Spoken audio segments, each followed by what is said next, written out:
Behold, my glorious supporter, EyePatchNotes, has requested some discussion on players as architects. This is, I think, a slightly challenging topic, but it's a very interesting topic, and I want to try to explain the idea rather than leading by telling you what EyePatchNotes' question is. But basically, it's a discussion about players and their input on the game, their way of building the game. So I'm going to read you something that EyePatchNotes wrote to me rather than the actual request. I'm going to try to explain it a little bit, and then we'll get into it a bit more, because I think this is a rewarding but complicated topic. EyePatchNotes says to me, April's Parley is the formal extension of some of the discussions we've had on and off stream about basically why is this ability here? A somewhat charged question, but it can be used both approvingly and disapprovingly. You used Genshin Impact as an example, and I think that that's really useful. Chongyun has a constellation that increases his energy despite being a character that has a 40 energy, 12-second cooldown burst. In Genshin Impact, if you're not familiar, that it just isn't necessary to give a character like that more energy. It will be wasted. Extra is wasted, and Chongyun simply doesn't need it. It's very unlikely that that constellation will ever be useful. So why did they put it in the game? It's weird. I don't know. And we'll talk later in this discussion about why something like that might be the case. But right after giving you that example, some of you might not have played Genshin Impact, or you haven't played Chongyun, or you don't. That doesn't work for you. So I'm going to give you an example in Warframe and an example in Hades as well. So in Warframe, I'm sure you've had plenty of times when you played a Warframe and thought, why did they have this ability? Why is this ability here? Trinity has an ability that is a large range, affinity range, full heal, with like no cooldown or anything. It's Warframe. So why does Trinity also have an ability that is a much shorter range heal, that is a heal over time, the lifesteal and the area around the enemy? Well of Life. Well of Life, Trinity's first ability, and Blessing, Trinity's fourth ability, are pretty redundant. Why would a Warframe that can full heal in such a huge radius instantaneously want to use an ability that heals but not fully and in a much smaller radius, and allies have to interact with it to get the healing? That just, why? What? And Trinity also has an ability that restores energy. So the fact that one of the abilities is less expensive doesn't change. It's not, they're not the same ability, right? In Genshin Impact, Chongyun is not incapable of needing the extra energy, but it doesn't really make sense. Why would you put that ability in? So the crux of this topic, then we'll get onto the Hades example, and then we'll return to center, is this idea that when the player gets to the game, the developers have put in some pillars of game design that the player cannot, asterisk, we'll come back to it later, change. The player can't change those things. You can't change the fact that Chongyun has a burst skill that doesn't require the energy. It would be interesting, maybe good, if you could, let's say, convert Chongyun's burst into a 15-second cooldown, 60 energy effect in exchange for more damage. So in other words, you're increasing the cooldown of your ability, but increasing the damage and the amount of energy you need to charge.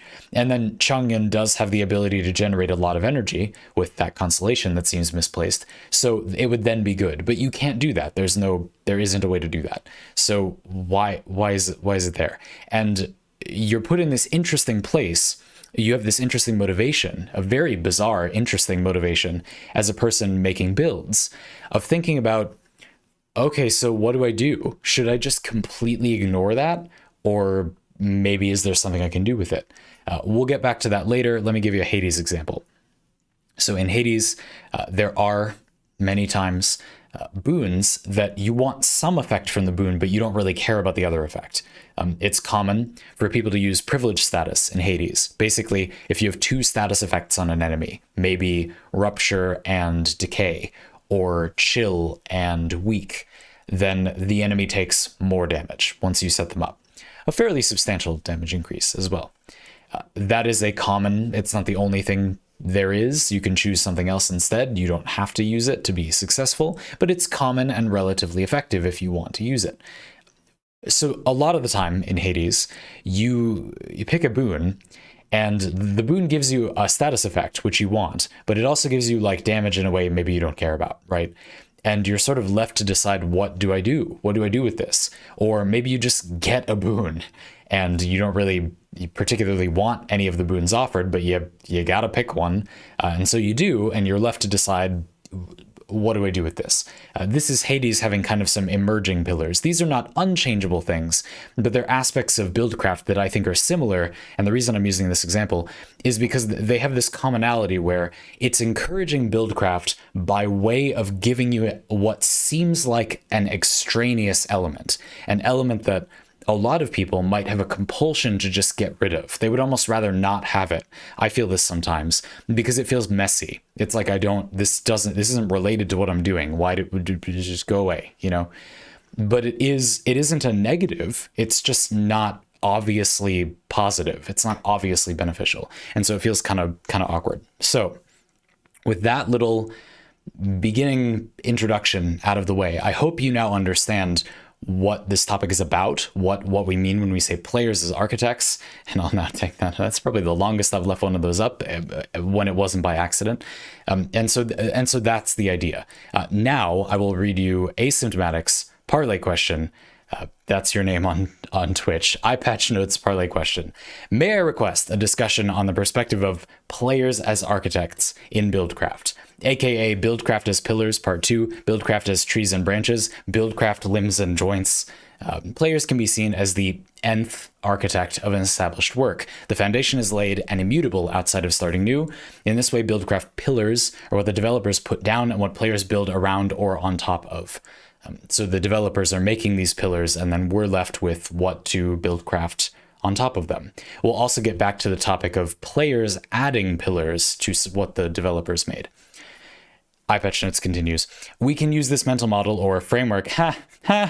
It's funny because the series on the framework to suggest that pillars can be measured on spectrums of, okay, so a few different ways pillars could be good or bad. Proximity, like explicit synergies, how obvious a pillar is supposed to be good with something else. Okay. Size, that is like just how much it matters that this is a quality of a character. In Warframe, for example, base stats of a Warframe often don't matter very much. Sometimes they do, but they frequently don't. There many a time, like for example, what a Warframe's sprint speed is, it just relatively doesn't matter that much. If a Warframe has an absolutely gigantic health pool, that does matter. Just because they're both base stats doesn't mean they mean the same thing. They're pillars of different sizes. And stability, value to the player. The idea being like, how often is this something you care about? I think that's what you mean by that one. Robust game architecture, EyePatchNotes says, has a balanced combination of the above three qualities. Large discrepancies can lead to the player, item, or ability feeling bad or misguided. It sure can. I'm going to pause here. There's kind of a section 2 of this question that is about players adding pillars of game design or Buildcraft to a game through various means, modding the helmet system in Warframe, potentially more, inventing new builds the developers didn't come up with sometimes, although it's very difficult to know if you've actually done that. But I'm going to stop here and talk about the relationship that the developers' pillars of game design and the player buildcrafting in those pillars can have. And EyePatchNotes, again, you've given me a really good example. I'm going to give one of my own first. So in Warframe, for example, oftentimes you have abilities that seem kind of redundant, and occasionally they're different enough that you think, oh, well, I could just make this one useless, throw this stat under the bus, and kind of save space in my build. And so, yes, only 3 of my 4 abilities are really powerful. That's common in Warframe builds, not just occasional. It's frequent. I would almost say that's the default thing that happens when you make a build. Not all the abilities are good, but it doesn't feel so bad. And so, for example, I don't think this really applies to Trinity, but just to give you an example, maybe you have 2 healing abilities, but one of them is good if you have a lot of range or something, and one of them is good if you have a lot of duration or something. And then if you make a build that is for the Warframe's other abilities, maybe one of them really wants range. So it's okay that you don't have the duration for one of them, you have the range for the other, and then the Warframe is the result, I guess, is that the Warframe is more similar to itself, more consistently its identity across builds. It's usually the Warframe will be doing this kind of thing. The Warframe will feature this mechanic. There are also pillars that are simply unlikely to be removed. Lavos can infuse their abilities with elements, and you can't remove that ability entirely. If you infuse an ability with the Hellman system, which again we'll come back to later, obviously relevant to this topic, you do lose the ability to add one element to your abilities, and you might also remove Catalyze, which is Lavos' ability that explicitly rewards many types of status effects. But even if you do those things, you might not want to infuse abilities, but there will remain a benefit to infusing elements into your abilities. That isn't really a removable aspect of Lavos' design. And so keeping that in mind when you play Lavos, or for example, if you were to be talking about weapons on Lavos, it's pretty safe to assume that a condition overload weapon is going to be a pretty good choice. It's pretty safe to say that the Cedo, Lavos' signature shotgun, but not for nothing, which does more damage for every status effect on enemies, that's gonna be a good choice on Lavos. You can't remove that pillar. That's something you have as kind of a known. Whereas there are often pillars of a character's kit in a various game that you really could ignore. They really could be irrelevant. You could build them in such a way that it just doesn't matter, or it's so weak because of the way you've built your stats or whatever that it's not really relevant, right? There are in Warframe, I think sometimes it's kind of funny how a weapon has an innate element on it, but the mods that make sense to put on the weapon cause that innate element to be redundant. Even if it wasn't there, you would have the same elemental combo. So it really doesn't matter. It makes some difference. The weapon could have physical damage instead, but oftentimes it becomes like mostly irrelevant. You see, I'm going to give you an EyePatchNotes example. Man, I keep calling you asymptomatic because this is a question you've talked about on the stream a lot too. On the other hand, EyePatchNotes, I'm trying very hard to say, not asymptomatic, EyePatchNotes suggests you're excited for Yanfei in Genshin Impact as a pretty holistic character, a character that has a really interesting relationship with her pillars. This is a good example. Yanfei is a pretty linear character. Most of her abilities and her constellations and her passives revolve around her being an attacker. She has abilities that support her doing damage. She does good damage.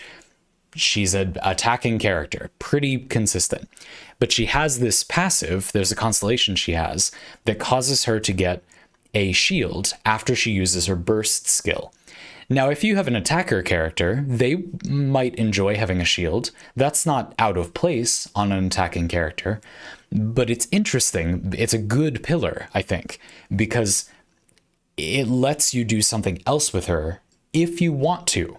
It's a little bone from the developers. This is useful if you use her in a very straightforward way, but so as EyePatchNotes says, having a shield is a little far out there. The developer vision is still pretty broadcasted. Yanfei generates a shield after her burst. If you're using her as an attacker, great, she's now safer.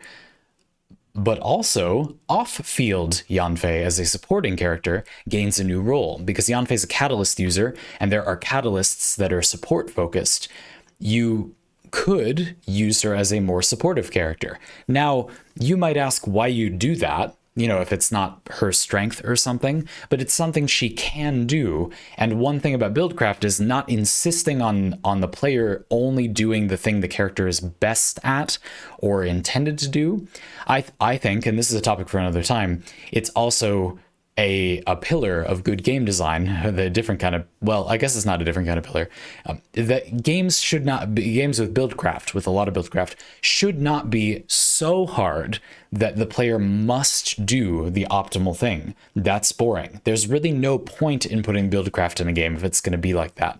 And indeed, if you think about it, if you think about build crafty games you've played, there's only so hard really good build crafty games are, because it stops making sense at a certain point. If it's so hard that you have to have an optimal strategy, there becomes less meaning in you even choosing. Now, it's very common, don't misunderstand me, to have a build crafty game where the difficulty is quite variable, and then builds of many power levels can be useful.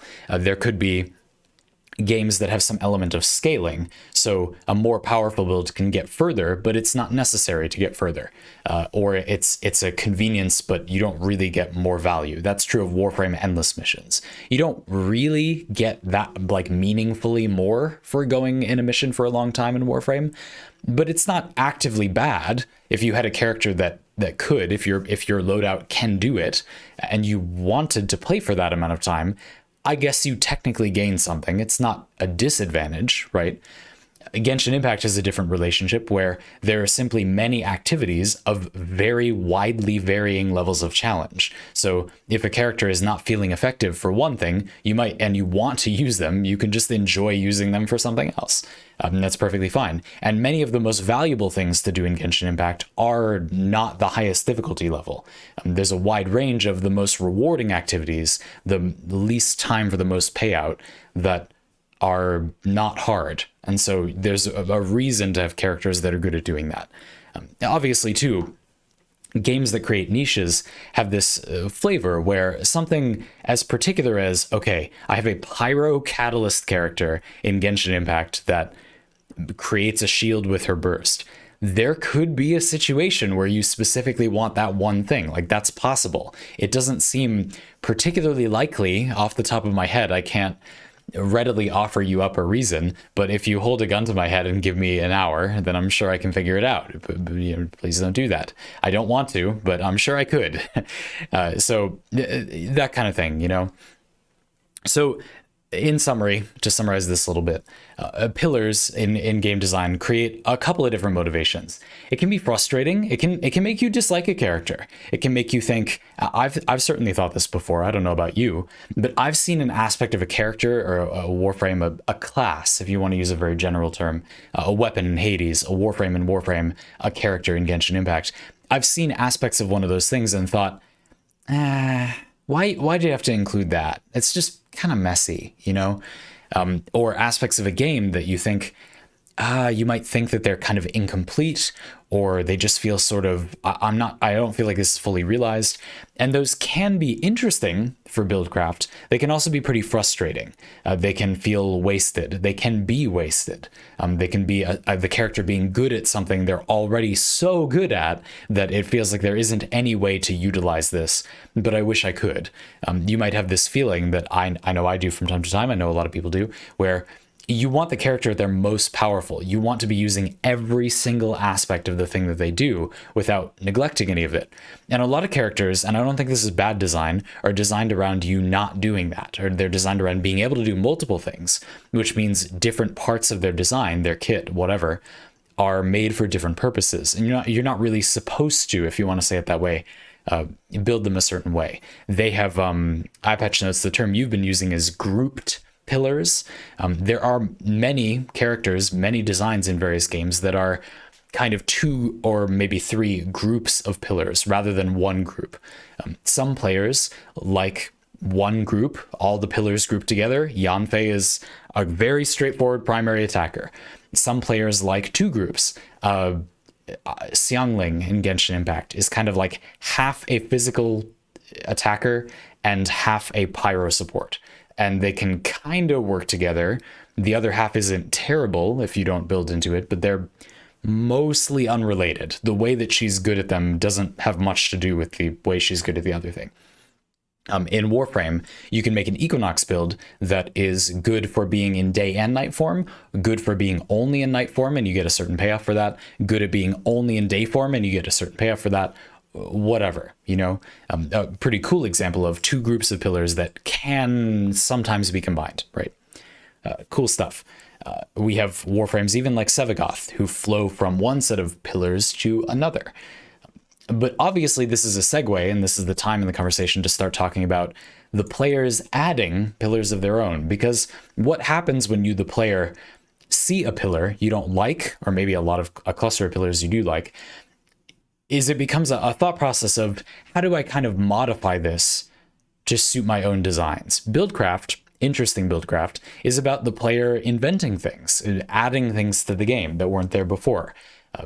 Characters in various games can do things innately, but they're not, in a buildcrafty game, a fully functioning unit until the player puts in the last little bit.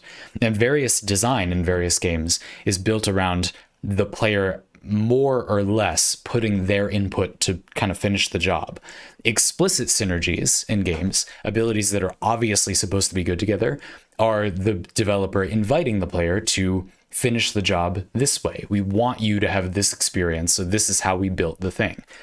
Or there might be more implicit or emergent synergies.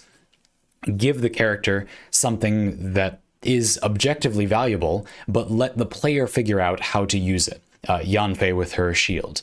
Getting a shield when you do your burst is good. It doesn't really matter what the character is being used for. That is going to be useful. You don't need to do anything specific. You can do the explicit synergy. You can build Yanfei the way that the developers are making it obvious to build her. And or you can do something different. You can look at it and say, the developers gave me, I call these hooks or payoffs. The developers gave me a hook to latch into, and I can do whatever I want with it. There's an obvious use. I don't have to come up with a use for it, but if I want to, it's there, which is really good. And I think, by the way you're talking about it, EyePatchNotes, you and I agree that the ideal balance of game design for Buildcraft most of the time is to create lots of hooks, lots of payoffs, without making them. You want them to be useful without work, but potentially more or differently useful if you want to fiddle around with them, right? So here's what we'll branch into EyePatchNotes' final part of the thing. Regarding Warframe, 2020's Hellmanth system lends itself to this player's as architect's perspective. The players are now not just adding their build to finish up the final whole, the playable unit that they're going to play with. After the developers establish some pillars, the players are now potentially adding pillars to the thing. The 5 primary pillars EyePatchNotes suggests are roughly a given Warframe's base stats and its 4 abilities. Players can detect and, more importantly, decide which pillars are of high and low priority to them. I'm going to go back to something you said before. Warframe players can now say, this ability is bad and can be Hellmanthed off, which suggests that they, as architects, replace the pillar that DE made with another one. If a Warframe is missing a core resource, stat, or synergy, there's often a pillar for that as long as a single Hellmanthed ability does the job. If not, that Warframe's pillars are often dismissed as not having aged well or being power crept or some such. A related note from EyePatchNotes: note that while weapons themselves are pillars, weapons and items can be moved around are kind of not pillars. Those are buildcraft elements, right? Equipped items are the final buildcraft layer that's expected to change based on preference, right? What I was saying before. Buildcraft is not putting pillars of game design into a game, but the Hellmanth system is kind of something different. Going back to this example, weapon pillars could be viewed to include base attack, status chance, other stats that define what a weapon's roller output is without directly considering the wielder. Weapon status chance is largely immutable. You can't choose what it's going to be. That's what it is. You can add to what it has, but you can't make the weapon have high or low overall status output. It has that innately.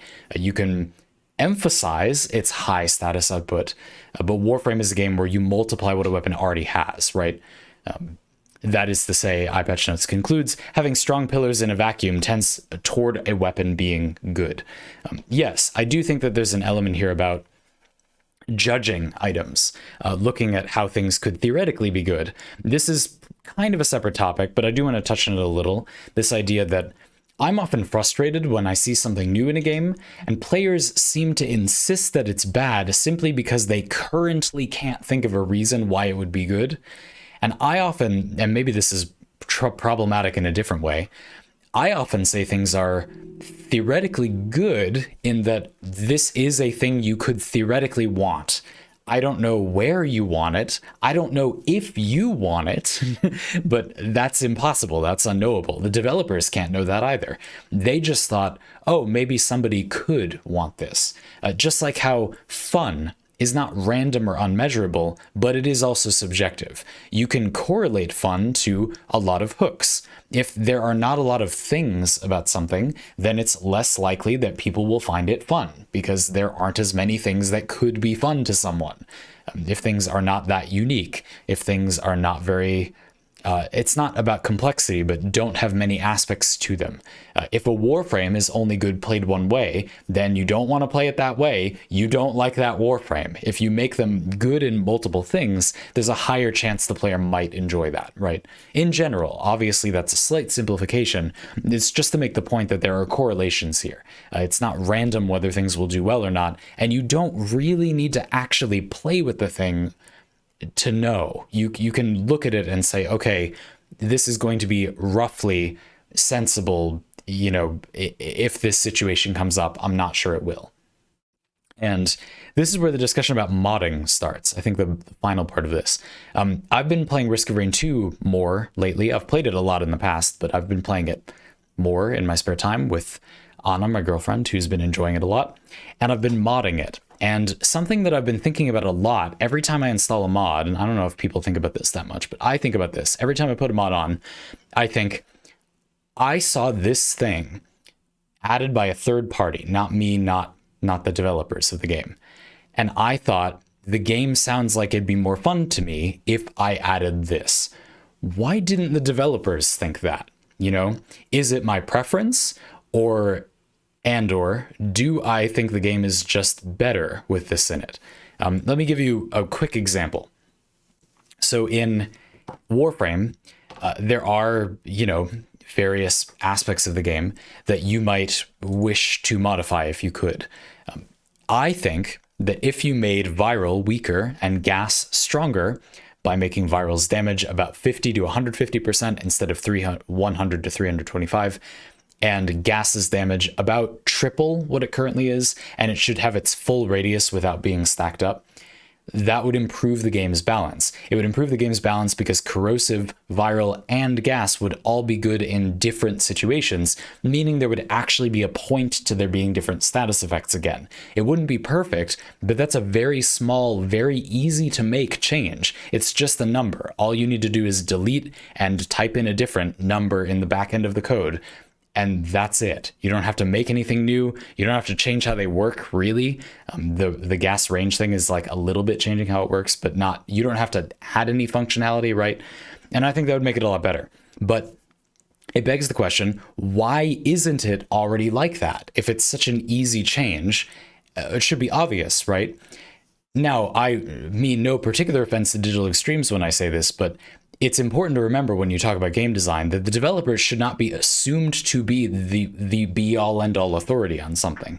I do think that in games like Hades, the developers are impressively good authorities on the subject. I really find myself at a loss sometimes when I look at the balance in Warframe, but looking at Hades' design, I rarely find anything I take issue with. And even when I do, I find myself thinking, look, this probably is just because it doesn't matter that much. It honestly doesn't matter that much. I object to this, but it's just not a big deal, you know?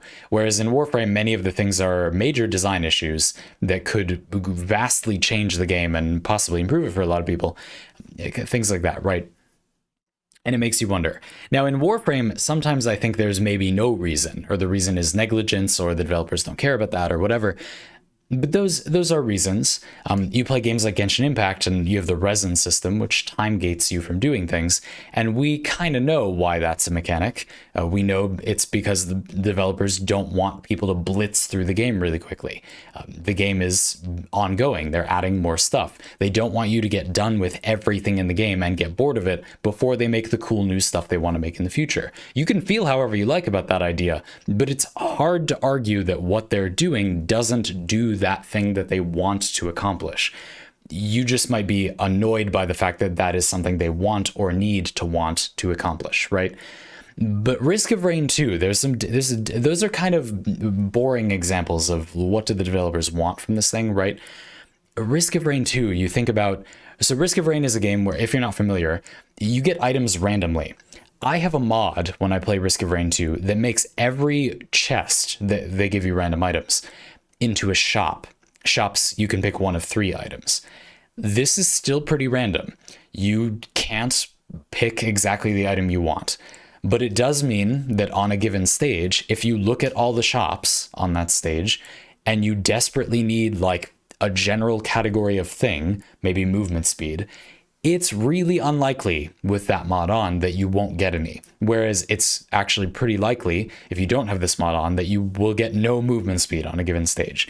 You could argue that that's part of Risk of Rain 2. Part of the flavor of the game could be argued to be that you sometimes get a very different feeling out of the game, because all the items in the game combine together to make one build. And so you could think of it as being really interesting to play various runs of Risk of Rain 2, and you kind of experience there's only one build, but every time it's broken in a different and interesting way. Broken like not working, not broken like powerful, or maybe broken like powerful. Maybe on stage 2, you get the 2 bands, and every time you do a big damage attack, it just one-shots everything in the area. But your normal attacks, your basic attacks, are very weak because you didn't get any items to scale them. Maybe you got a lot of movement speed but not much damage, and you have to play this hit and run slower play style. Maybe the opposite. You do a ton of damage but you're really slow. And maybe you get a combination of those things, and eventually you'll get a run where you get a good blend of those things and you kind of play like the complete build, you know? That's an interesting idea. I don't think I enjoy that game more than the game that I made with the game, where I get to pick from items in a shop. Personally, I find just playing Risk of Rain kind of fun, and I don't really enjoy how the game feels if you just get items that don't really do much. I might just eliminate those items. You could just get rid of those items. Then you'd be getting the same item all the time. And occasionally, items in Risk of Rain 2 are good, but only at a certain time.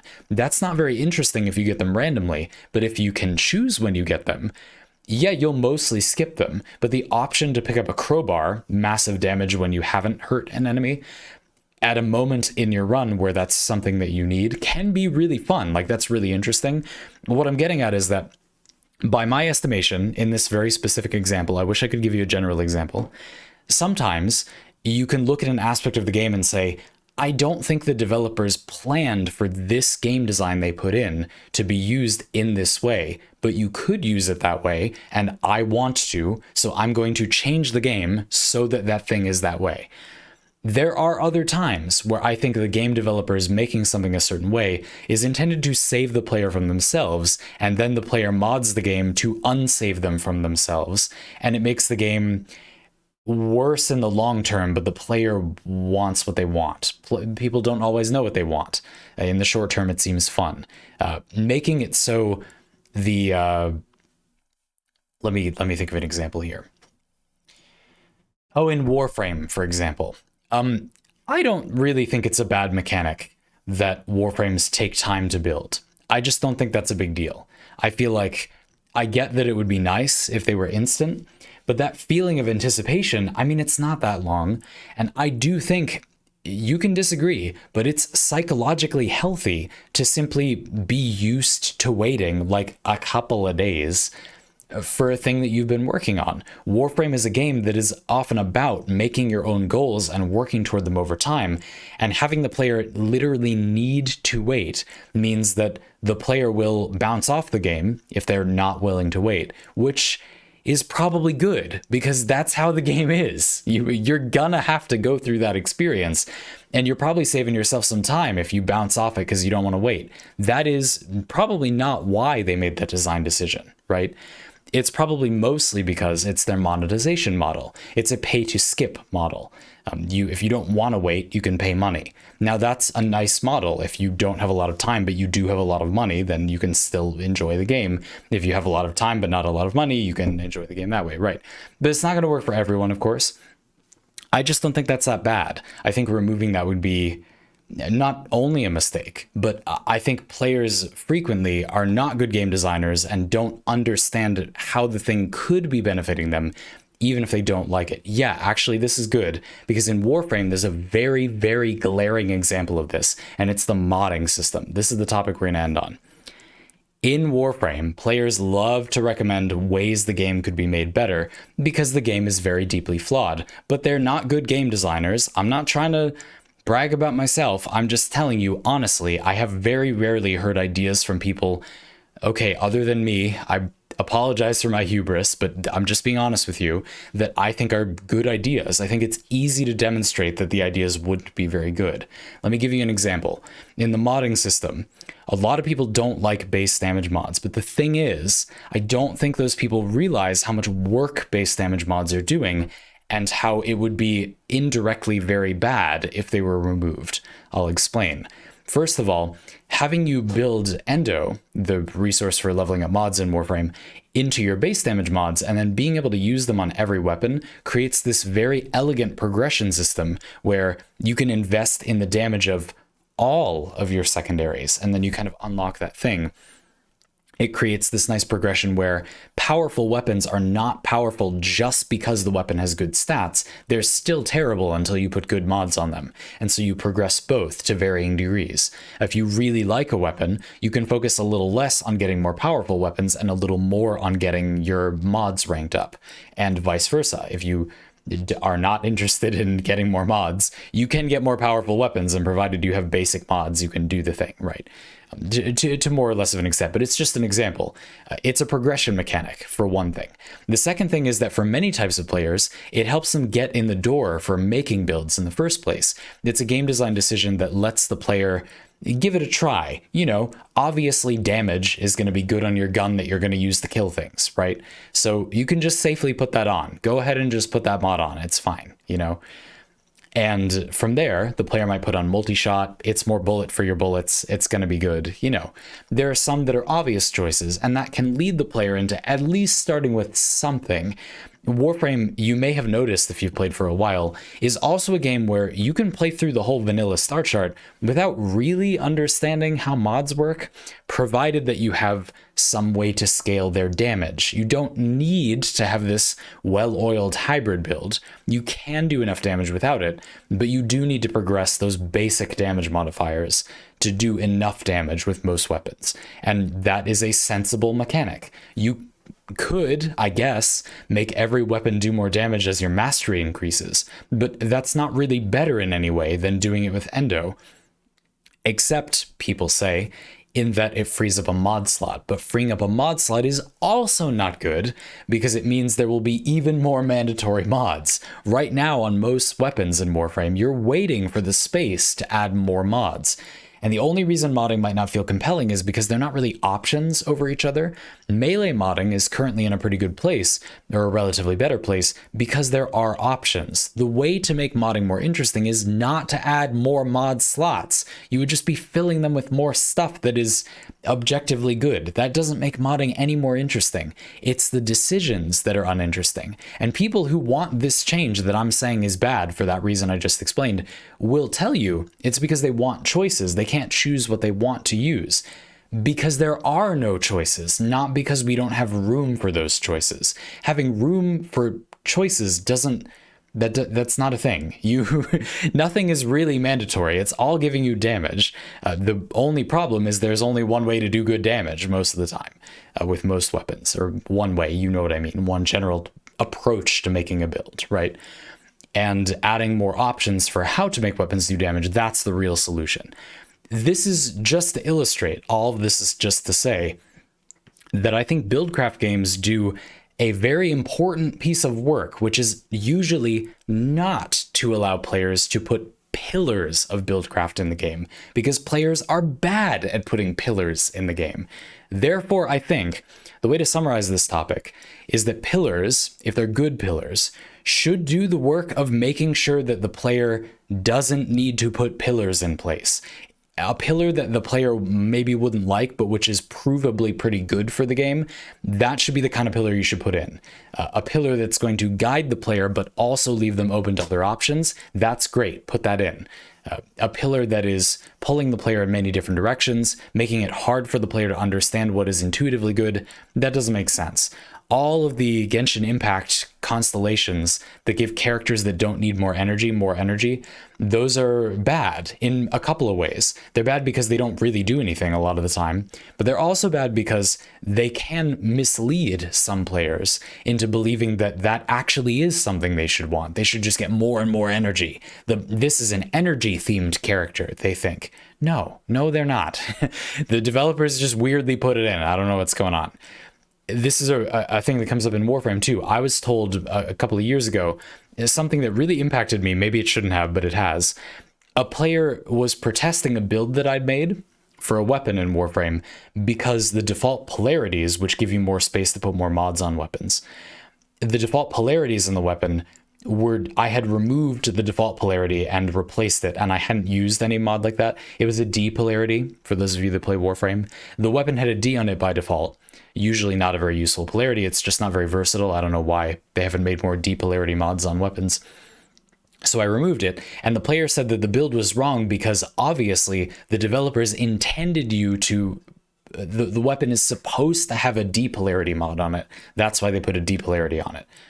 No, that makes no sense. That's an argument arguing from the perspective of, if the developers were omniscient gods who were perfect at game design, then I guess that would be true, sort of, maybe. But even then, you didn't imagine that maybe they just want you to remove the D?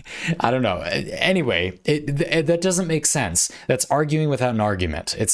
A good argument would be, this weapon has a D on it, and look, this mod that uses a D polarity is really good on this weapon.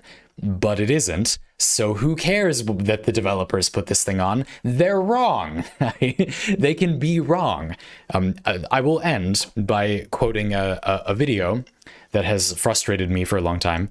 This is a channel that I don't dislike. I like this channel. I watch this channel. But they made a video called Why Buffs Are Better Than Nerfs. And it's a great video that you should go watch. That name will be enough to find you it. It doesn't have anything to do with Warframe directly, but you hear this in Warframe a lot. People say it's a PvE game or some stupid argument that doesn't really actually explain the point. So you should just buff things instead of nerfing them. And that does not make sense. The argument around buffing versus nerfing hinges on the idea that the game is well balanced currently and simply not perfectly balanced. It's just saying that you should nudge the game in the direction of more power rather than less, which sounds a little weird to those of us fearful of power creep, but it does hold up. Again, you should watch the video if you're interested. But it's predicated on the idea that the developers have made a good game. You, the player, you are not a game developer. Most players, anyway, are not game developers. I reckon that because of my job and the experiences I've had in my life, I actually am an okay game developer. I think that my ideas for game development seem consistently pretty okay and compelling to people and would work if they were implemented. And I think that because I have explanations for why they would work, not because I've been given the authority to think that thing. That is irrelevant. I have a reasoning for why they might be good, which is why they might be good. That's it. That's the only thing that matters. And when you look at a game like Warframe, you can't say, oh, this is in the game, so it must be useful for something. No, I mean, even very good games have things like that. And I think it's even kind of nice to have things like that in there. You know, going back to that Yanfei example, which I really like, if you can't tell, in Genshin Impact, yeah, it's a little random that her fourth constellation gives her a shield. That's a little weird. Like, yeah, if she's going to be an attacker, I get that a shield would be useful, but it's a bit random, right? I think we can agree. But I think the reason it's there is because the game developers did a good and thought, you know, this is something that would be relevant to her as a primary attacker, but you know, we've made a character that's really linear, really singular. They're really focused on being a primary attacker. What if the player doesn't want to do that with this character? This character, among the characters we've made, the developers probably thought, is really focused on being good at only one thing. Maybe we should give them the opportunity to be a little useful at something else. This is how you get complex, interesting buildcraft games. You need to put in things not sure where they will be useful, not directly obviously putting them in because it's the thing that makes sense to put in, not putting them in because they're expected, but at the same time considering why you are putting them in and not just putting in something like, I hate the depolarity thing in Warframe, okay? That's what I'm trying to say. I hope that was an interesting discussion of this topic. I'm really interested in this. I would actually like to talk about this more. To be honest with you, I recorded a take of this that was an hour long a couple of days ago. I wasn't really happy with it. I decided to do it again. I do like this version a lot better, but I will, yeah, I can upload that version and you can watch it if you want. It'll be linked. I really talked about it differently. Take a look if you want. It was a little messier, I don't recommend everybody goes to watch it, but if you really liked this topic, or maybe it was confusing to you, but you want to think about it more, that's there. Thanks for watching. I'll talk to you all soon.